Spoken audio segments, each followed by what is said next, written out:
Hey, JK, it's Darren Paltrowitz. Still a good time for you? Yeah. How you doing? I'm doing great. Are you doing great? I'm doing good. Yeah, And you said you were just at a board retreat over the weekend. How'd that go? it was great. It was great. Yeah, I went to this amazing place in Kentucky called Pine Mountain, and it's home to the last tracts of old growth forest left in the state. We got this. It's just the way that the geology formed millions of years ago. We have like this one ridge in Kentucky that doesn't have coal, and it stretches 125 miles along Tennessee, Eastern Kentucky, and then Virginia. And so I've been working with a group called KNLT, or we have the foundation. I guess probably the past 5 or 6 years on trying to protect the whole 125-mile corridor, which is super important because there's actually the 1,600-mile trek called the Great Eastern Trail that goes from Alabama all the way up past New York. And Kentucky is one of the last tracks that has to be secured to make that whole trail happen, which will, if you've ever heard of the Appalachian Trail, it'll rival that once it's done. So pretty cool stuff. It seems to me like everything out there is either 100 years old or 2 years old. Yeah, exactly. I mean, from an ecological standpoint, it's definitely true. I mean, most of the forests you see across the state are, third, fourth growth. So you don't get many places where you really it's very different than California, where you can go to Northern California and you can, walk through sequoias and redwoods and, Kings Canyon and see, these immaculate forests that have been there forever. We don't have much of that. A lot of our land was cleared multiple times over. So that's why, Pine Mountain's just such a special place around here. And does your appreciation of all that history and your knowledge of all that tie in with the whole man of the land tag, or does that come from somewhere else?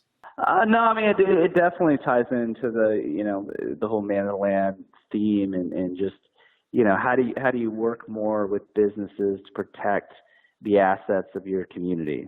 Because you could argue that, nature's the infrastructure of our communities. And if you don't have that infrastructure, then what really do you have? And, most of it we kind of take for granted every day. So, it definitely bleeds in, and just the way I kind of look at the world and look at my surroundings and just, just trying to make sure the best of what we have, has stays and that we can even add on to it in a positive way. Well, it's kind of hard to define you because some people say that's the Forecastle guy. Other people know you for your charity and your philanthropy. Other people know you for your marketing and your advertising expertise. How, in general, do you like to be thought of? That's a good question. I don't really think about how I want to be thought of. If I do think about it, I think about just wanting to be thought of in terms of impact. The impact the festival's had on the city, the impact the foundation's had on a state, the impact hopefully Man of the Land will have on the world one day. That's really kind of it. I mean, I look at myself pretty simply, as a writer, as an entrepreneur. Everything for me, I feel like extends around writing. Writing is what I love to do the most, what I'm the best at. It's the thread that goes through everything I do, from music, back when I was writing music and producing it, to, when I joined AC Entertainment and was, writing constantly, outbound emails to brands and designing proposals and presentations or giving speeches and talks on the experiential economy.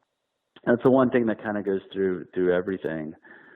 But I think of less in terms of kind of how I want to be thought of and kind of in a resume standpoint, and more of like the actions that I've taken and what those have resulted in. Now, I've had the pleasure of going to your city twice, and I loved both of those visits, and I hope to get back again there soon. But I'm curious what it is that keeps you so loyal to Louisville and just Kentucky altogether. Yeah, that's a great question. I think about that myself sometimes. I've been to a lot of places, and there's definitely places that inspire me more from a topographical, that's the right word, topographical standpoint. People like me like being near mountains or oceans or these features that inspire and connect to people who really enjoy the outdoor and active lifestyle world. But, I think a lot of that really centers around the festival. I mean, I spent so many years in my 20s just building a network, that extended about 300 miles around the city center. Indianapolis, Cincinnati, St. Louis, Nashville, Bloomington, up to Chicago. I really kind of built this really strong network through here. So I think if I look back now, it's that network that's really kind of kept me here more so than the more landscape kind of environmental side of it.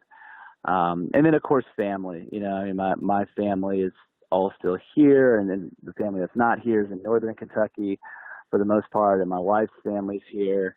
We now have raising a child here, so it's definitely got hooks in me. Does the festival, the way it looks now, resemble what you had in your mind when you first started it?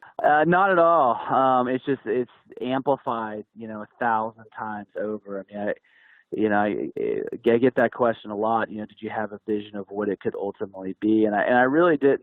I had the vision of what the format would be. What the kind of unique proprietary programming format would be. And then I just looked kind of year to year. I never really built a 3, 5, 10-year plan and, financial projections and, all those fun things you learn to do once you incorporate and become a business. I never did any of that. I was in my early 20s, and I just really looked to, it was a simple mindset of like, okay, what did we do really well this year? What could be better? What was wrong?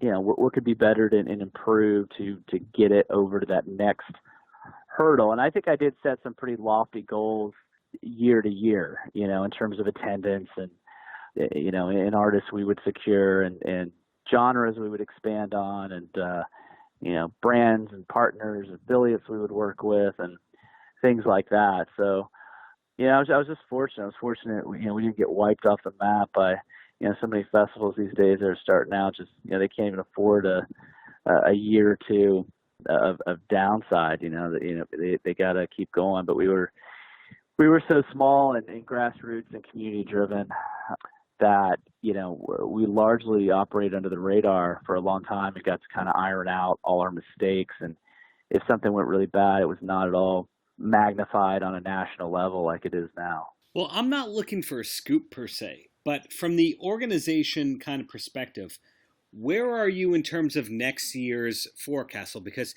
I don't believe the dates have been announced, the headliners have been announced, but obviously it's a year-round production to make something like that happen.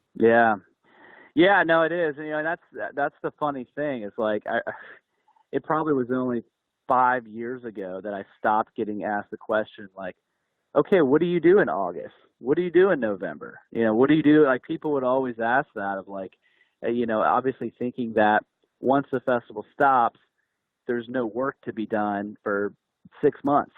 And nothing could be further from the truth. And the people that operate, festivals of this size and larger and even smaller, they realize it's a year-round production. And a lot of that has to do with talent. Talent a lot of times is brokered very far out. And the larger the artists are, the further they're brokered out. And also, I worked very heavily on the brand side on strategic partnerships. And, we had to have proposals in for the following year, a year or more in advance. But yeah, back to your question, I'm definitely not the one to ask about kind of, where the booking process is and, where we are in promotions and all that kind of stuff is, I left operations and it's been 15 months now, almost 15 months.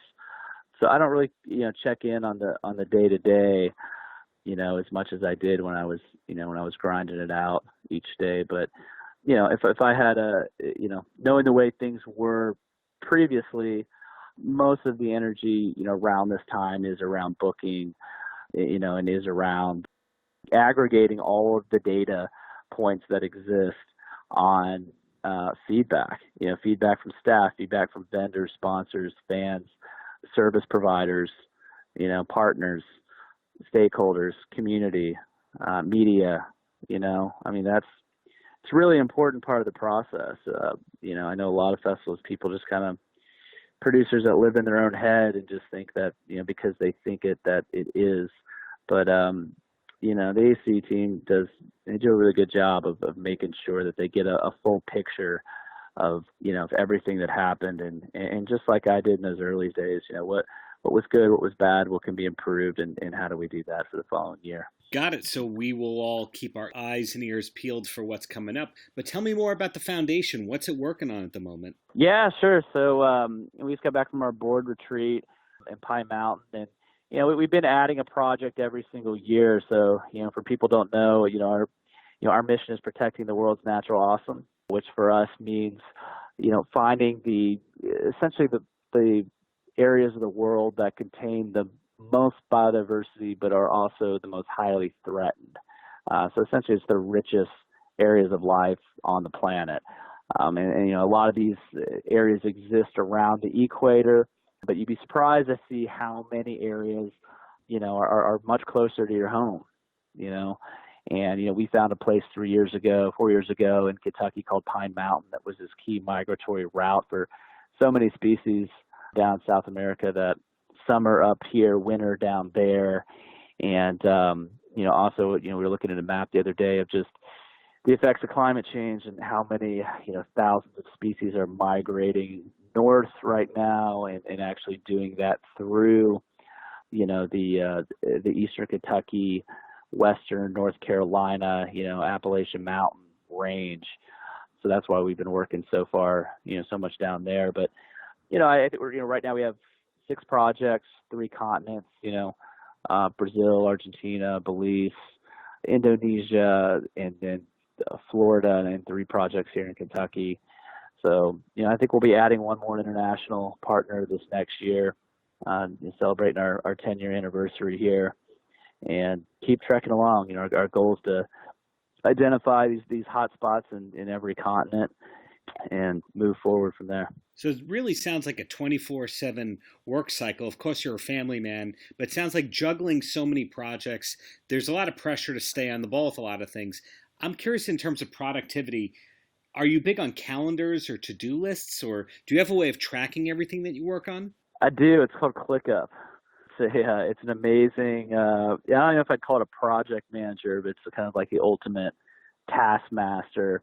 But it's the APIs of it, connect into everything that you're using, and it's pretty amazing. So before that, I'm a big task guy, and I had lots of lists, but now I have them all into one program, which kind of runs my life. So, but yeah, definitely being highly organized. It's the only way you can grow and take on more projects while not, slipping on your current commitments. So seeing everything that you have going on right now, is the long-term goal to just be entirely working on the foundation, or do you eventually hope to get back to your writing roots?